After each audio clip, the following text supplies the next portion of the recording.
I just want to do God's will. The kind of revolution that the world needs is a Christian revolution. If you want a miracle, you've got to expect it to happen. You are the recipients of God's grace and God's blessings, and you rejoice in that reality. Welcome to Life Today Live. Randy Robinson here. Hope you had a great Thanksgiving. I know I enjoyed the time off, even as I brought you some pre-recorded interviews, some good ones actually. So it was good to keep it going. And now, we're rolling, heading towards December, and we've got just a lot of great people lined up. Today is very interesting. December 7th is Pearl Harbor Day, and there is a story that really hasn't been told.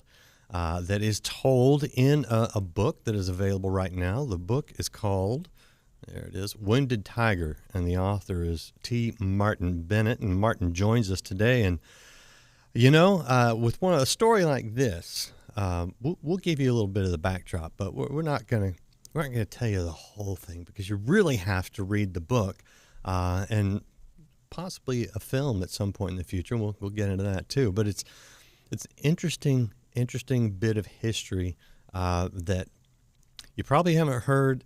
Oftentimes you don't hear the full historical story when God's involved, when Jesus is at the center of it at some point. I don't know if that's held it back. I don't know, but we're telling it today. And Martin joins me. Great to have you guys here. Chat is open if you're watching us live. Martin, welcome to Life Today Live. Randy, it's really great to be here with you. So give us a little bit of a backdrop, and then we'll kind of talk about some other things. But Wounded Tiger, where does that even come from? Well, first of all, the title is Wounded Tiger. It's the true story of the pilot who led the attack in Pearl Harbor, whose life was changed by an American prisoner and by a girl he never met. If it were fiction, it wouldn't work because it's just too crazy and far out, but it is a true story. So the title Wounded Tiger is a reference to the word Torah. Most people have probably heard of a World War II movie about the Pearl Harbor attack referred to as Torah, Torah, Torah. It was done back in the 1960s, late 60s. And Torah was the code signal that Fuchida, the lead pilot in this attack, sent back to the fleet if they had achieved complete surprise, which they did. They were not detected all the way up to Pearl Harbor, which they did not expect. So that code word back to the fleet was Torah, Torah, Torah, which is tiger, tiger, tiger. That's what it means in English. And Fuchida was born in the year of the tiger. And so the Wounded Tiger represents Fuchida as a person, Japan as a nation. A tiger is a gorgeous creature. If you've seen them in the zoo, they're powerful. They're a stunning creature. But a wounded tiger is a creature that cannot reach its potential. And so although he wanted to see his nation achieve greatness through war, and he was selfishly ambitious for his own career, it all came crashing down in a catastrophically terrible defeat for him and his nation, which really left him a completely broken man. But then that's when the story starts to change and it starts to swing up. So ultimately, a wounded tiger is a person who cannot achieve their goals, and a triumphant tiger is a person who can. And we see that happen when God's given the opportunity to come in and do what he does. So the story of Wounded Tiger, about this man who led the attack and about several other key characters, is a tragedy. It's a terrible, awful story of death and suffering, but then it transitions into triumph through these circumstances that seem impossible. So I want people who read the book to understand that all of us are wounded tigers. We all have potential for power and beauty and greatness, but we can't do that on our own. We're all wounded by our own bad choices, by things that have happened to us that are outside our control, but God always has a pathway for victory, and it's amazing to watch it play out in the life of Mitsuo Fuchida in this story. How did you even get involved in this? Did you read something in Reader's Digest years ago, or what? How did this even come about? Well, since I was in grade school, I've always loved true stories. I remember the teacher asking, you got to read books in this class. I didn't want to read any books. Most of the guys didn't. All the girls were all yippee, they're going to read, I don't know, Pride and Prejudice, whatever. So I went down to the library and I found biographies, and I thought, oh, wow, yeah, Thomas Edison, Henry Ford, Lou Gehrig, Babe Ruth. I just wanted to read all these true stories. And it was part of, the scripture says the gifts and calling of God are irrevocable. And part of my gifts had to do with storytelling, true storytelling. So fast forward, I did come across the story of John Newton, who wrote the song Amazing Grace, which is the most recorded song in the world. And I spent years studying his life and wrote a feature-length screenplay for which I'm extremely committed to completing. I met with a producer a couple of months ago, and we are definitely going to do it. But I stumbled across, but that was decades ago, I came across this life of Fuchida some years back. I had a used book from a defunct publisher. I had very low expectations, but as I started to go through this book, I realized, wow, this is one unbelievable story. And I really felt the Lord lead me to just research the thing and get it done as a film. So that's what I did. I spent 3 years on research, got it, the screenplay done. But as I mentioned to you before the show, I've had offers to do this film. It's a $125 million picture. And all 4 offers I turned down because they wanted full creative control. They were secular offers. And then, things would go haywire. Jesus turns to higher power. They put in a sex scene and people say, Martin, what did you do? I was like, I cannot do that. So I then took the screenplay, novelized to book form, released it self-published a couple of times, but now we have an investor and we're doing it big time, and it's everywhere right now. That is on Amazon and our website, woundedtiger.com. But that's how I got into it. I love true stories, and this is, I've had people say it was the best story they'd ever read in their life. I've had dozens tell me that. So this is truly an amazing story, but it's a positive, redemptive story as well. What is it on your hat? What is that? There's some Japanese. Oh, well, that says samurai. And it actually has part of their emblem is the sword is in there. So a samurai lived by the Bushido code, and it's very similar to Christian principles. You could not serve your lord or master until and unless you had given up your life as not your own any longer. It belongs to your master. You live and die for him and him alone. And it involves loyalty and honesty and a lot of principles that are really godly principles. And I see that just buried in the culture of Japan. They're just not aware of it. But I believe the gospel will bring some of those things to life. So you've been, how many times have you been in Japan? I've been to Japan 3 times, but I've been there on business. And for this, I met with a historian who worked at he was a staff member at their naval college, the equivalent of Annapolis. It's the Etajima Naval Academy. And this guy wrote a book about what led up to the war, and I had a lot of questions. So I met with him for a full day in Japan and Tokyo and asked him just dozens of questions. We went to 3 different museums, and it was very eye-opening because finally when I started to piece this together, Randy, I realized, okay, now I understand what happened and why. Now I have to figure out how we can distill this into bite-sized pieces that people can understand, because it is complex. But there's the story of Wounded Tiger. It doesn't just involve Fuchida. It also involves an American named Jake DeShazer. He joined the Army, the U.S. Army Air Corps, and volunteered for the first attack against the Japanese after the Pearl Harbor attack. This is called the Doolittle Raid. Wow. The raid went pretty well, but their plane ran out of fuel. He bailed out, got captured by the Japanese, was in solitary confinement, torture, saw his buddies get shot, killed, all kinds of terrible things. And in that hellhole, that's where he said, I don't want to live in this kind of a hatred. I have to find a better way. He remembered his mom, and then you see what happens in his life. And ultimately, his story crosses with Fuchida's, and then there's a third plot line, the Covels. These were highly educated teachers out of Chicago.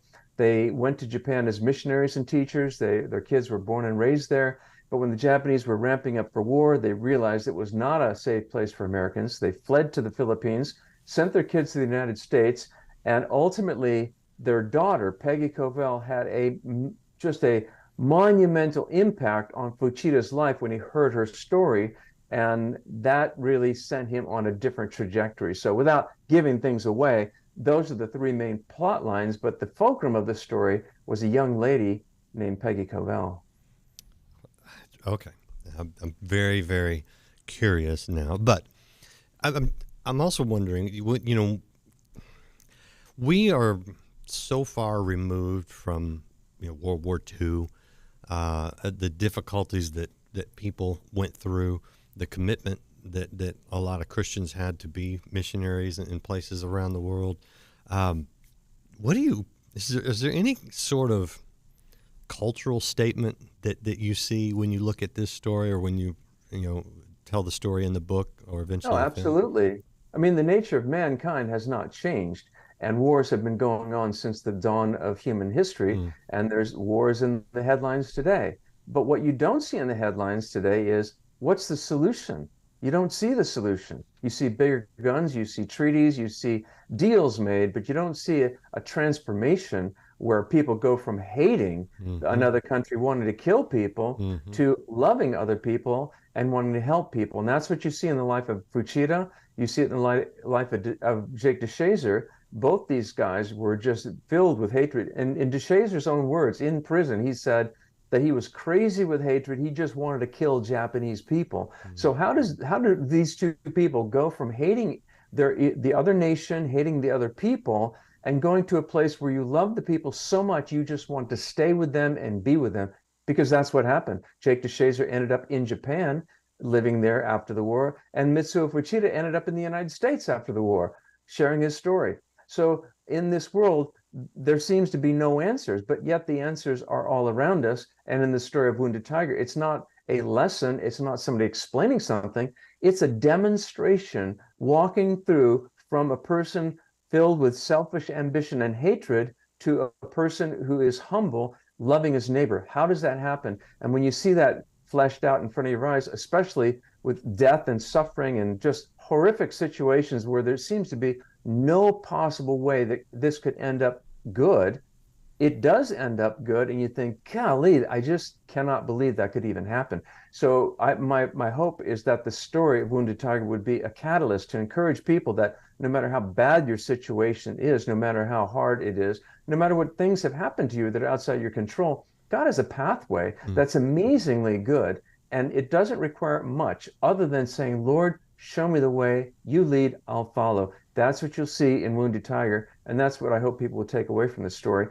as far as world news and culture is concerned, but all the way right down to your daily life, it applies. Yeah, well, we could use some of that. You know, you look at the situation over the Middle East, Israel, and the people that want to wipe Israel off the map, and you think, you know, there's no compromise solution. And my answer is, man, you know, Jews need Jesus. Palestinians or Arabs need Jesus as well. And to me, you don't, well, as they say, you don't know peace until you know the Prince of Peace, right? This story, I don't know, it needs to be told. It needs to be heard. Do you have any idea why nobody's heard about this, you know, this guy or what happened in his life? Well, I don't really know why, but I will say it is. I mean, I've had people tell me it's the greatest World War II story they've ever read. This is a really amazing, undiscovered true story. I did write the screenplay first. I'm 1,000% committed to doing the film, but the producer of Hacksaw Ridge contacted me and said, what's going on with the movie? I explained to him what I shared with you. He said, Martin, forget about doing the movie. Get that book to the top of the charts. Get visibility for that project. That's when the film investors will come to you, and that's when the film will get done. So the Lord sent us an investor, and that's what we're trying to do, is let people know about this story.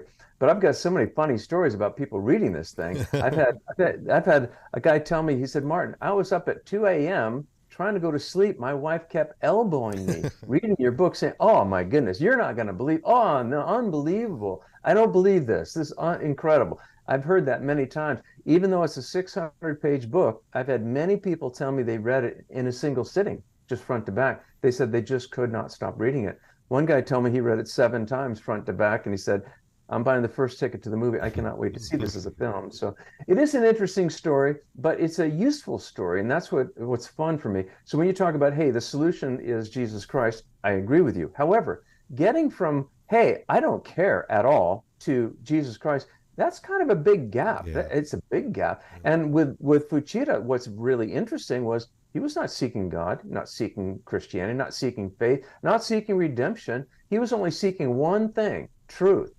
And his question was, why would someone love their enemies? I don't understand that. We kill our enemies. We destroy our enemies. Why would you love your enemies?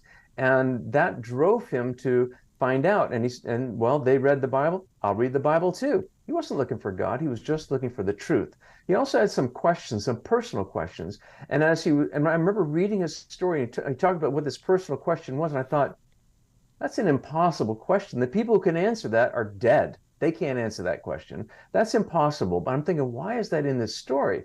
And later, when he's reading the scriptures, pow, there it is, the answer. And when I read that, I thought, wow, you know what? That's exactly right. And so these kinds of things do happen in this story.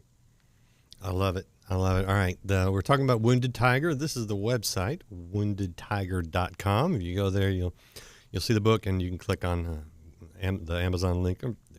Yeah, you can also read the first chapters free. So I'm the author. You know, how can you trust the author talking about his own book? But you can read the book yourself, at least the first few chapters, for free. There's also reviews there from well-known people, and this is the third edition. So from the first two editions, we've got over 1,000 reviews with a higher 5-star rating than John Grisham's best-selling book, The Firm. So people have loved this book. And what's another thing really interesting, Randy, is that I've given this book to people who are not religious one speck, and they'll read it front to back, say, man, this is just one incredible story. It opens doors. It just opens doors to the possibility, hey, maybe God does care. Maybe he does help people. What's wrong with that?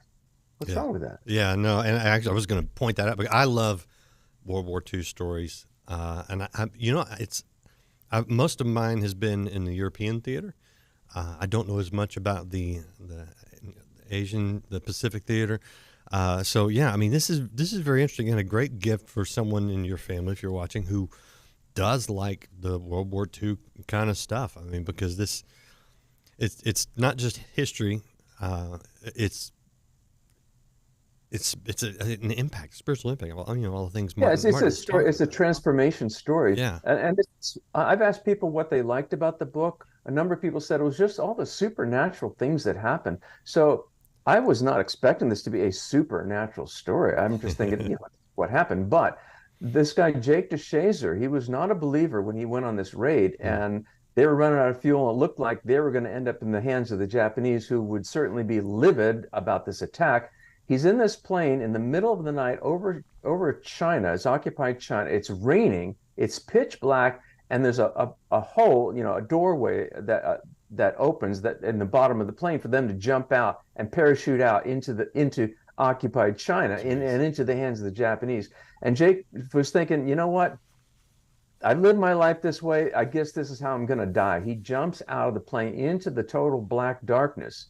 At the same instant, across the Pacific Ocean, his mom wakes up, nudges her husband, and says, hey, I feel like I'm falling through the air. I feel like I'm falling down, down, down. I got to pray for Jake. And I read this story, and it was in a pamphlet called I Am the Praying Mother of Jake DeShazer. I read it many times. Then I took it to Google Earth. I put in the date, the time, the location. Is this possible? Would it be nighttime in China at the same time it was nighttime up in Oregon? Is that possible? And I checked it 3 times, Randy, because I did not want to put something in a book that somebody says, Martin, that's not even possible. Yeah. It's impossible. And you put it in your book, didn't you check it out? I thought, well, I'd better check this thing out. But I kept thinking, how could this even be? But it absolutely did happen for sure. And there's other things that happen that are like that you just kind of start scratching your head. There's millions to 1 odds that this would happen, but it did happen. What is it, about a 5-6 hour time difference from Oregon to interior China? I don't know. It's across the Pacific. It's also across the date line. That's why the Japanese refer to the attack as taking place on December 8th. They were coming from that side. We call it December 7th. But I tell you, another interesting thing in this story that I was unprepared for, when the war was over, the Japanese surrendering on the deck of USS Missouri in the bay outside Tokyo, General Douglas MacArthur, the Supreme Commander of the Allied Forces, gives a speech. I had not heard this speech before, so I figured I'll just read the speech, summarize it, put it in the screenplay, move on to the next thing. That's what I'm thinking in my head. It was very naive and kind of short-sighted to think that, because it's probably the most important speech he had ever made or ever will make. So I go through the speech and I'm thinking, golly, this is just an amazing speech. It was very insightful. And then it comes to a part that I thought, if I was a screenwriter, this is what I would have written, but I didn't write it. And what he says is, we have come to our last opportunity. If we don't find a pathway to peace, Armageddon is at the door. We will not survive it. It says this is a spiritual problem and requires a spiritual solution. I'm thinking, golly, unbelievable. So I thought, God, this guy is right on the money and totally in harmony with what I felt was the theme of this whole book.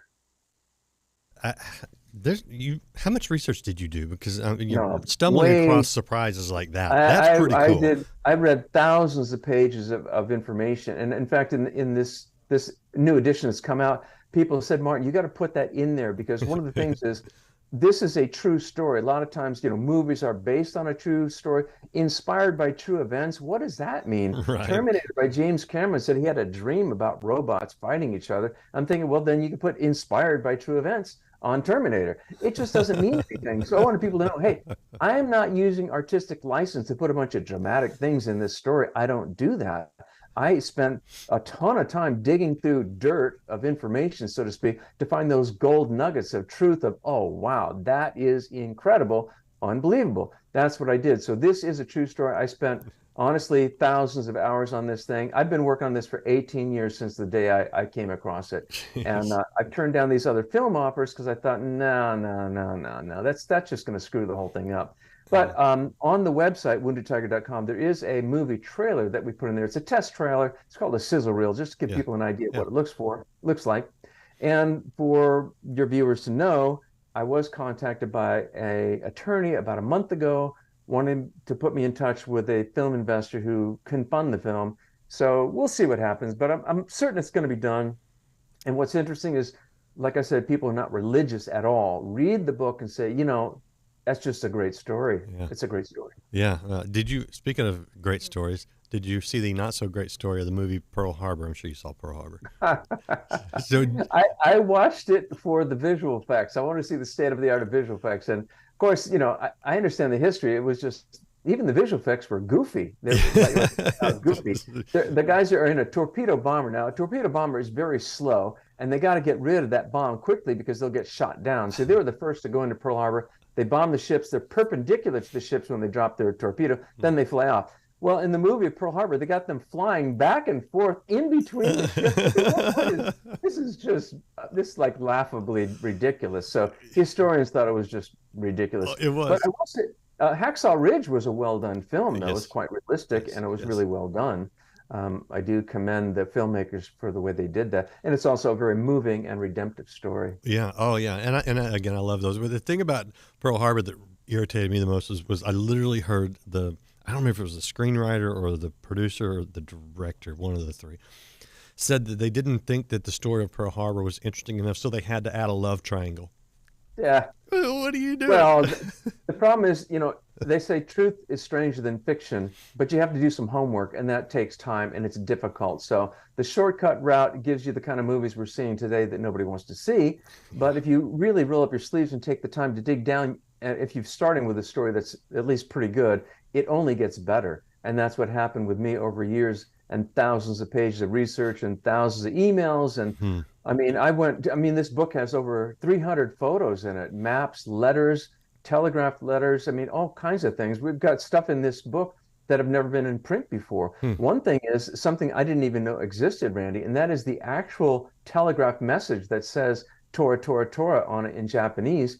A researcher who works with me found it in a museum in Japan, and they were very hesitant to let anyone print it. They'd never done that before, to my knowledge. Wow. And they said, well, is this an anti-Japanese book? So what we did is I sent them all kinds of Japanese nationals who read the book and loved it, including a woman named Yoko Narahashi. She was the executive producer of The Last Samurai, starring Tom Cruise and Ken Watanabe. Yep. And her grandfather was an advisor to the emperor, and she loved it. In fact, her endorsement is on the back of the book. She just thought it was great. So we got their permission, but all that to say is the book is full of all kinds of details like that. And the net result, Randy, is that I've had people tell me, hey, Martin, when I read this book, I just felt like I was there while these things were happening. It was just so real, and the pictures just made me feel like I was just right in the middle of the whole thing. Love it, love it. Well, it's got it all. It's Wounded Tiger, a World War II story, so you have the excitement of that, a true story, so you have the veracity of that, and the power of the gospel to change lives and bring peace. What more can you ask for? That's in so many ways, it's history but it's what we need today. Thank you, Martin. Anything you want to add before I let you go? Well, on the back of the book, it says, remember the past, live for the future. So we don't want to dwell on the past because a lot of, it hurts people's feelings sometimes when they think about, I've had Japanese nationals read the book, but it's not dwelling on the past, it's learning from the past and the mistakes of the past. But we need to live for the future. And if we're going to have a different future, we have to make different choices. And that's what this story of Wounded Tiger is all about, making those different choices, giving God the opportunity. Give him an inch, he'll give you a mile. Love it. Love it. Ben, I appreciate your time. I appreciate your hard work and research on this kind of thing. Randy, I thank you for having me on your show. And I love your dad, man. He's an amazing guy. He impacted my life, and his vigor inspired many. Well, thank you for that. And I hope that I'd love to see the film made, but I love that the book is out. And if you want a great gift, this is a great gift. It's Wounded Tiger, available where you get books. You can go to woundedtiger.com as well. Appreciate you guys. Judy, hope you're doing well. Everybody else watching live. And if you hit us in the replay, leave us a comment. We'd love to hear from you. We'll see you again next time here on Life Today Live.